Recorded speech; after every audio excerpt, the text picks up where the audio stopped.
you'd have to have been living in a cave to have not heard the announcement from the Chief Medical Officer of Health and from the government on Wednesday, March 9th, regarding the lifting of different public health measures in a variety of different contexts, including schools, which was right on the heels of March break starting last week. So this has had quite a significant impact, and I think the term that we've been kind of using to describe the reactions to this is fear-tigue. Not a real word, not something you're going to see on Wordle or anything like that, but it's a combination of significant fear on the part of some people, and on the other side, sighs of relief from others in terms of just being tired of all of the different public health measures. And so just as I'm sure there are a range of reactions, even within this Zoom call or in the broader community, I think there is a broad spectrum of different people's reactions to this. And the reality is, public health measures can be seen as either protections or as restrictions. They're kind of two sides of the same coin. And we're certainly seeing that in schools as well. I would say, depending on the school this week, because obviously these measures just actually kicked in on Monday this week on the 21st, you're going to see a range of different things happening. I would say the vast majority of staff continue to mask. And in some schools, the vast majority of students continue to mask as well. In some other schools, the numbers are kind of changing as the week continues to evolve. And we've been kind of placed in a position where we do need to accept whatever the personal choices are of the family or the students or staff members, for that matter, in question, given the government has lifted those different measures. The Board of Trustees for Limestone, we did hold a special meeting in the middle of March break last week. There was an advocacy letter sent to local public health as well as to the Chief Medical Officer of Health, among other government recipients, asking for those bodies to reinstitute masking for a minimum of 2 weeks following the March break. And the Chief Medical Officer of Health, as well as local public health, replied indicating that they felt that the measures being lifted were appropriate and the existing measures or the continuing measures were sufficient for the time being. Trustees also debated whether they would want to impose that a mask mandate.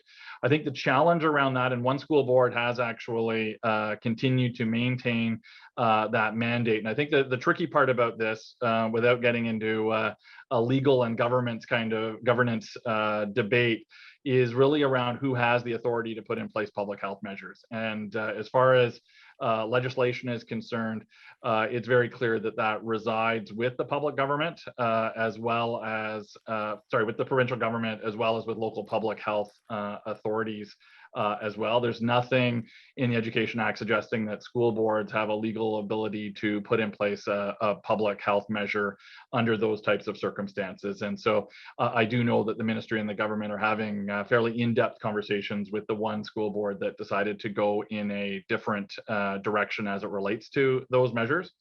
I think the big challenge we have right now is that there are students and there are those families where this cuts a little bit too close to home, in the sense that there are immunocompromised students in the system or immunocompromised family members in the household, and they're being placed in very difficult circumstances currently, with basically this falling to the personal level in terms of making decisions about what you want to do moving forward from here. The other complexity we have is when people have traveled outside of Canada, there is a federal requirement that people mask for a period of 2 weeks. And that's where that 2-week extension came from.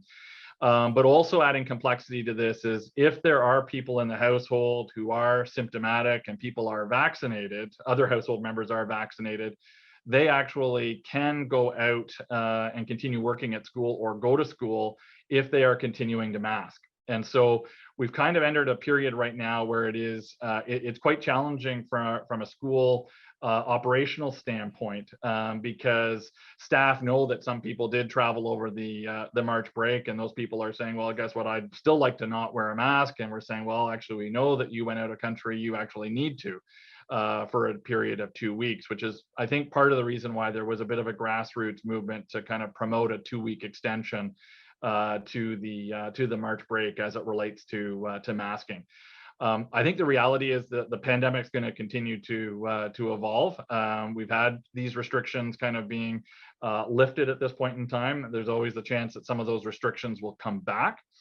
I think the other reality is the masking question has dwarfed other issues that have kind of emerged as part of this, which from some people's perspective is good. I mean, I did go and see my son play basketball on Tuesday in a playoff game for the first time in 2 years, which was an interesting experience, being in a fairly confined space with lots of other people, some people masking, some people not masking. And I'm sure some of you have experienced that when you've gone outside of your house and perhaps gone shopping. You start seeing some of that changing, and it's quite interesting to kind of see the choices that people are making and the different contexts and different demographics of the people who might go into some of those particular spaces. But the reality is now that we can have spectators at some of these larger events. It allows schools to start planning for some of those larger celebratory kinds of events that happen later in the school year, graduations being of paramount importance. And so I think we're right now in a point of transition. And, you know, obviously, as human beings, when there's change, it's kind of like trying to get a cat to have a bath. We don't necessarily always react positively to this. The way that I've approached this is we've had varying perspectives, and that whole continuum that I talked about anytime we've had a transition previously. Whether it's going from face-to-face to virtual learning, or whether it's been coming back to face-to-face learning. And there tends to be quite a bit of anxiousness around those periods of transition. And then we kind of settle into a new normal after a little while. So I think we're right now kind of at that point right now. But certainly we are managing a lot of concern from some families and staff members, and in some cases understandably so, given their personal circumstances. On the other hand, with students and families, we're trying to be flexible also around allowing a little bit of movement from face-to-face learning into virtual learning, if that's the preference. Interestingly, we're also seeing, though, some learners with the public health restrictions being lifted, moving from virtual learning back to face-to-face learning. And so it's interesting to see that dynamic. And again, there's a broad spectrum out there in terms of people's responses and reactions to the lifting of those measures. And I think it's also very confusing for people when you have different public health leaders and medical professionals saying different things. And you also have to factor into that mental health professionals who also weigh into these circumstances as well. And so it is complicated, you know, and I think we're going to continue to do the best we can. I think my primary concern is actually the impact on our staffing capacity with the lifting of public health measures, and whether we see a spike in staff becoming ill and being unable to go to work, potentially because of their own health, or also the health of younger children that might be in the household, because certainly that has been a huge pressure point for us over the course, particularly of this year.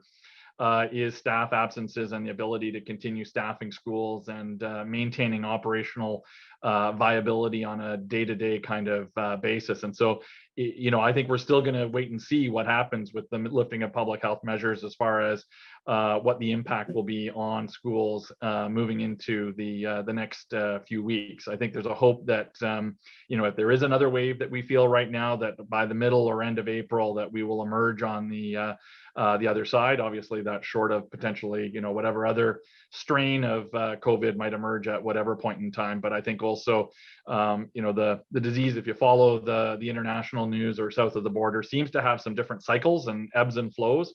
And so we may be kind of hitting right now another little bit of one of those peaks or a wave right now. And then hopefully within another 4 to 6 weeks, that will settle back into another valley in terms of case counts and that kind of thing. But it continues to be interesting. You know, we're cautiously optimistic moving into the next few weeks. But I do anticipate there may be some speed bumps along the way.